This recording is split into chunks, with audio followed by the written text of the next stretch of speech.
El Comentario Podcast presenta un espacio realizado y dirigido por Agustín Sancho Cubero. El sol del otoño austral se filtraba de manera tímida por las rendijas de los ventanales en Victon, un apacible y arbolado suburbio de la ciudad de Perth en el oeste de Australia. Era el mes de mayo del año 2020, un tiempo extraño en el que el mundo parecía haberse detenido por el miedo a una enfermedad invisible que confinaba a las gentes en sus hogares en una hermosa vivienda de aquel barrio residencial. El silencio había cobrado un peso inusual y denso, como el presagio de una tragedia que nadie hubiera podido vislumbrar. En aquella casa habitaba Kalin Rebelo, una mujer de 58 años cuya existencia había sido un prolongado ejercicio de generosidad, entrega y sacrificio silencioso. Kalin se había divorciado de su esposo en el año 2010 en mitad de un proceso tormentoso, desgarrador y cargado de hostilidad. Desde aquel amargo desapego, el progenitor de sus 4 hijos se había convertido en una figura ausente y desdibujada, un espectro lejano que se desentendió por completo de las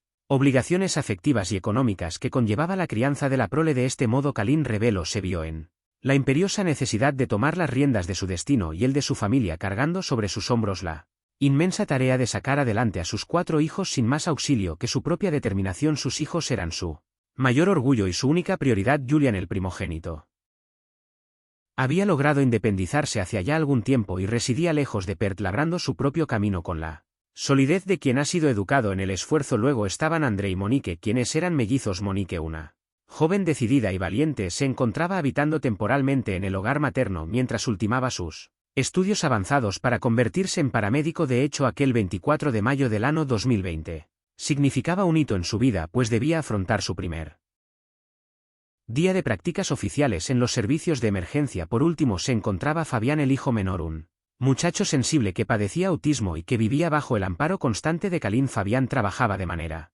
ordenada en un supermercado de la localidad, donde se sentía seguro gracias a las rutinas meticulosas que su condición requería. Kalin había postergado sus propios sueños profesionales durante décadas para asegurar el bienestar de sus muchachos. Solo cuando los vio encarrilados encontró el momento para sí misma. En el año 2019, con una constancia admirable, consiguió culminar un máster en administración sanitaria y en ese mismo periodo alcanzó el empleo de sus sueños, una posición que no solo premiaba su intelecto sino que aliviaba las estrecheces económicas del pasado. Todos quienes la conocían coincidían en retratarla como una madre abnegada, una mujer de luz que se desvivía por los suyos y que jamás negaba una ayuda, un consejo o un trozo de pan a quien se lo solicitara. El día fatídico comenzó como tantos otros en la rutina de aquella familia de clase media. Kalin condujo su automóvil para llevar a Fabián a su puesto de trabajo en el supermercado, asegurándole con una sonrisa que regresaría a buscarlo a las 2 de la tarde cuando concluyera su jornada laboral. No obstante, el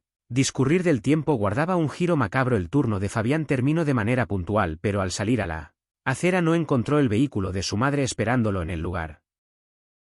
De costumbre, para un joven con autismo la alteración de los hábitos cotidianos supone un abismo de desconcierto. Fabián comenzó a marcar el número telefónico de Kalin de forma compulsiva. Envió mensajes cargados de urgencia, pero el aparato receptor no emitía respuesta alguna. Ante la falta de señales, el muchacho decidió regresar a pie hacia la vivienda familiar. Anduvo despacio pero con paso firme, escogiendo deliberadamente la misma ruta que habría seguido su madre en el automóvil, con la vaga esperanza de cruzarse con ella en algún tramo del camino. El trayecto transcurrió sin novedades, lo que acrecentó su angustia. Sin embargo, al aproximarse a la casa sintió un efímero alivio al contemplar el coche de Kalin perfectamente estacionado frente a la entrada. Pensó con la inocencia propia de su ser que la mujer se había despistado con las horas o que el cansancio la habría hecho quedarse dormida. Fabián introdujo la llave en la cerradura, abrió la puerta de madera y penetró en el pasillo, llamando a su madre a viva voz. Su llanto interno no obtuvo réplica, pero al avanzar unos metros comenzó a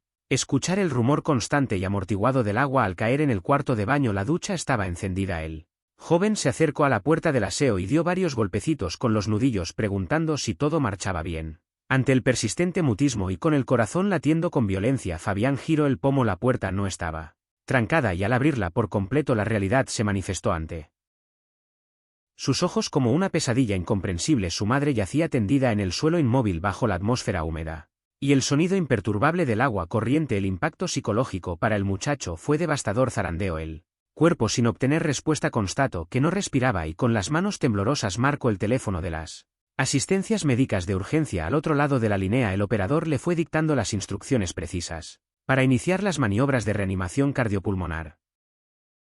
Fabián solo en la inmensidad de aquel baño aplicó sus fuerzas sobre el pecho de la mujer en un intento desesperado por retener la vida que se evaporaba. Minutos después los paramédicos irrumpieron en el domicilio, tomando el relevo en las labores de auxilio mientras los profesionales se esforzaban. Fabián, incapaz de asimilar la escena, envió un escueto mensaje a su hermana Monique. No deseaba llamarla por temor a interrumpir su jornada de prácticas, pero la gravedad lo obligó a escribir que mamá estaba mal y que una ambulancia rodeaba la casa. Asimismo intentó comunicarse con André, quien residía en las inmediaciones junto a su pareja. André no descolgó el teléfono, por lo que Fabián le remitió un ruego desgarrador que decía: por favor, ven a casa. Monique, al leer las palabras de su hermano, abandonó de inmediato sus obligaciones y acudió presurosa al hogar, donde se topó con el despliegue médico y un ambiente cargado de desesperación. André tardó bastante más en responder, manifestando finalmente que iba de camino. Tras largos e infructuosos esfuerzos, los facultativos médicos cesaron las maniobras y certificaron el fallecimiento de Kalin Rebelo. La policía local se personó en la vivienda para llevar a cabo una primera inspección ocular del escenario. La revisión preliminar no aportó indicios que apuntasen a un acto criminal. Las cerraduras no mostraban signos de haber sido forzadas, las ventanas permanecían intactas y el interior de la residencia lucía un orden pulcro. No se detectó la ausencia de objetos de valor, dinero o joyas, y el cuerpo de la fallecida a simple vista carecía de marcas evidentes de violencia. Todo parecía sugerir que Kalin había sufrido un colapso súbito, un desvanecimiento cardíaco o un accidente cerebrovascular mientras se disponía a tomar una ducha. La autopsia del cadáver se programó para 2 días más tarde en la morgue oficial. El informe del patólogo forense resultó desconcertante. La mujer poseía una salud envidiable, practicaba deporte con regularidad y, más allá de una dolencia tiroidea leve y ciertos rasgos de osteoporosis, no padecía enfermedades crónicas ni afecciones del corazón que pudiesen explicar una muerte repentina. El examen médico reveló que no había huesos fracturados, ni hemorragias internas, ni oclusiones coronarias, ni trombosis pulmonares de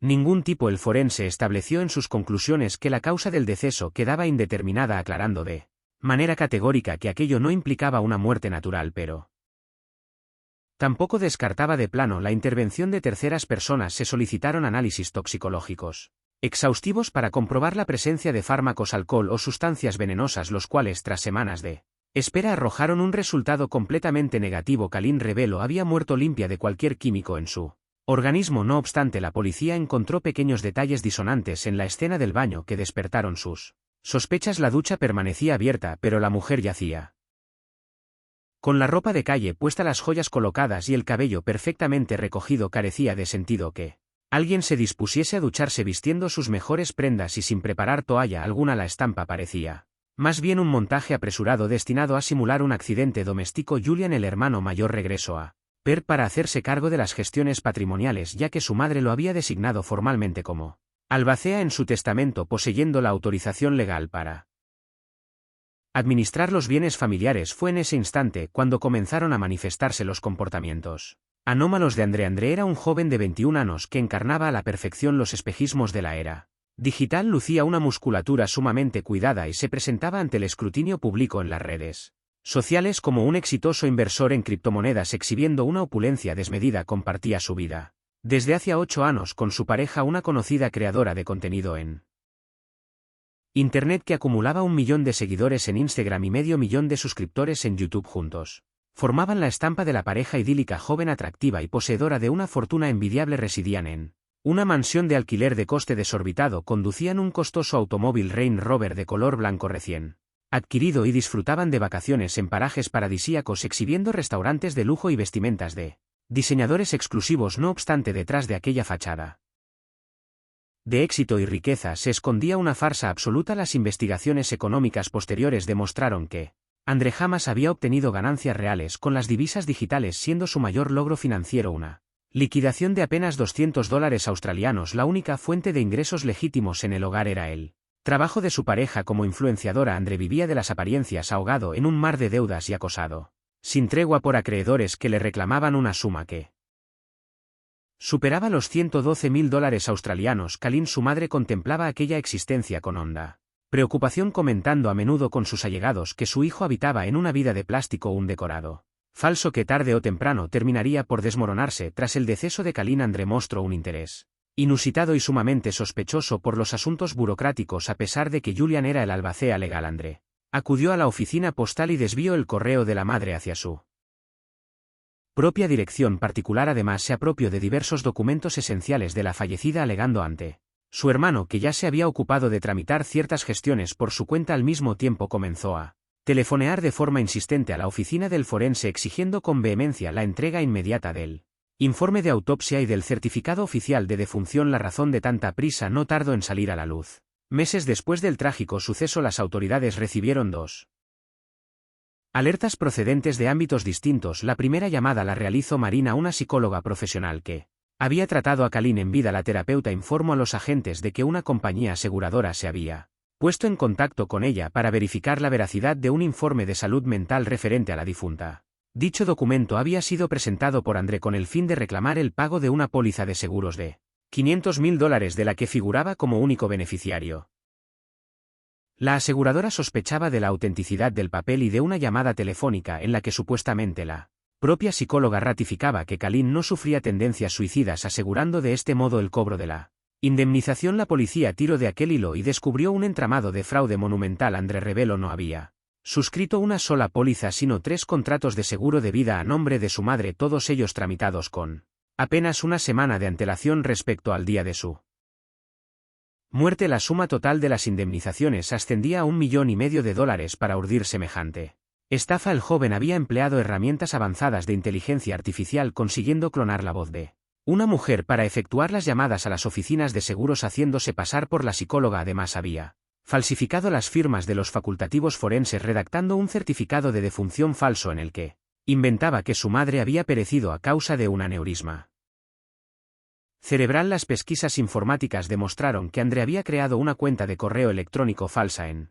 la plataforma Gmail utilizando el nombre de su madre para centralizar la contratación de las pólizas y el envío de la documentación manipulada. Todo había sido planificado desde su ordenador portátil. Las autoridades procedieron a la incautación de sus dispositivos móviles y ordenadores, descubriendo que el muchacho había borrado meticulosamente el historial de búsqueda de Internet desde diciembre de 2019 hasta mayo de 2020. Sin embargo, los expertos en delitos cibernéticos lograron recuperar los datos eliminados, hallando consultas explícitas sobre términos como forense, causas de muerte y aneurisma cerebral, términos que André había examinado minuciosamente antes del deceso materno. La sospecha de que André no solo era un estafador sino el asesino de su propia madre cobró una fuerza incontestable. Los agentes establecieron un control estricto sobre él entorno del joven, instalando micrófonos ocultos en su vivienda y pinchando sus líneas telefónicas para dirimir si su pareja era cómplice del complot. Las grabaciones desvelaron conversaciones íntimas en las que la mujer de André se mostraba horrorizada, inquiriéndole sobre lo que había hecho. André respondía con frialdad, aseverando que nada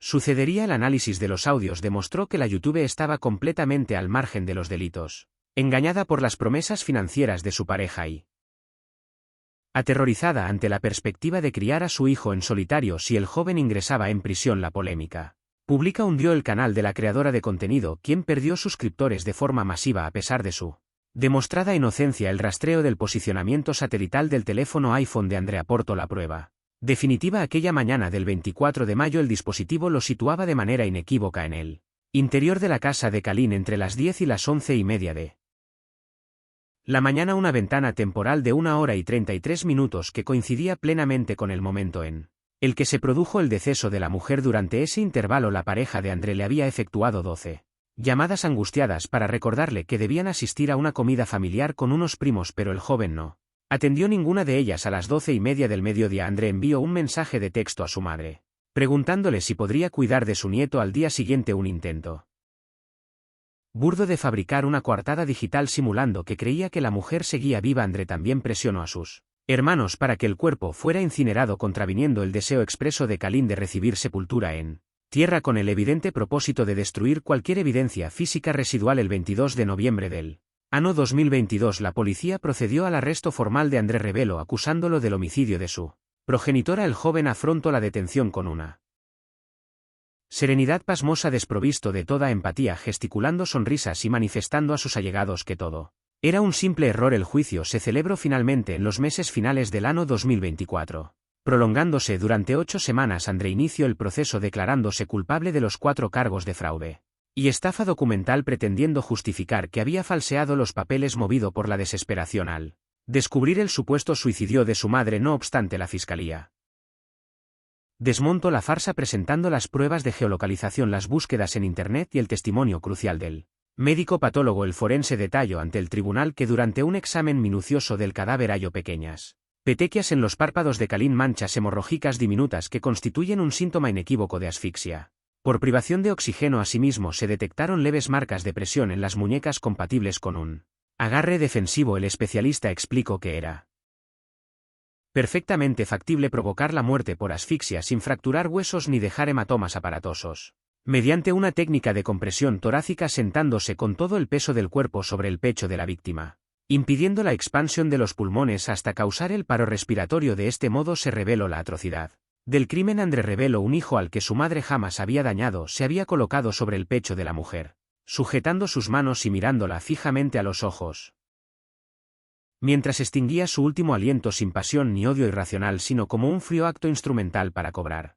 $1,5 millones y mantener su estatus ficticio en el estrado, testificaron Fabián y Julian. El relato del hijo menor Fabián conmovió hasta las lágrimas a los miembros del jurado al evocar con la pureza de su alma el horror de hallar el cuerpo y la angustia de practicar la reanimación. Julian, por su parte, confirmó las sospechas que albergó desde el primer día ante las intromisiones de André en el testamento. El jurado popular, compuesto por 12 ciudadanos, emitió un veredicto de culpabilidad por asesinato en diciembre de 2024. El magistrado dictó sentencia calificando el crimen como un acto premeditado, monstruoso y la traición definitiva a la confianza de una madre. André fue condenado a la pena de cadena perpetua con un periodo mínimo de reclusión de 25 años antes de optar a revisión condicional, además de penas menores por los delitos de estafa. En el año 2025 los abogados defensores presentaron un recurso de apelación aportando un dictamen de un forense privado que sugería que Kalin podría haber fallecido debido a una arritmia cardíaca letal de carácter natural. El juez de la Corte de Apelaciones otorgó un plazo máximo hasta febrero del año 2026 para consignar los estudios complementarios definitivos, advirtiendo que de no cumplirse los requisitos la condena adquirirá el carácter de firmeza absoluta. Al día de hoy el proceso de apelación permanece en los registros judiciales sin resolución. En un giro dramático y extrañamente paradójico, el ex esposo de Kalin, el hombre que la abandonó a su suerte y se descendió de sus propios hijos, reapareció en la escena pública para ofrecer su apoyo incondicional a André, defendiendo la inocencia de su hijo en los medios de comunicación, mientras los otros 3 hermanos permanecen unidos en el dolor, exigiendo justicia para la madre cuya vida fue truncada por la codicia material. Espacio realizado y dirigido por Agustín Sancho Cubero. Gracias por su atención. Hasta la próxima edición del programa.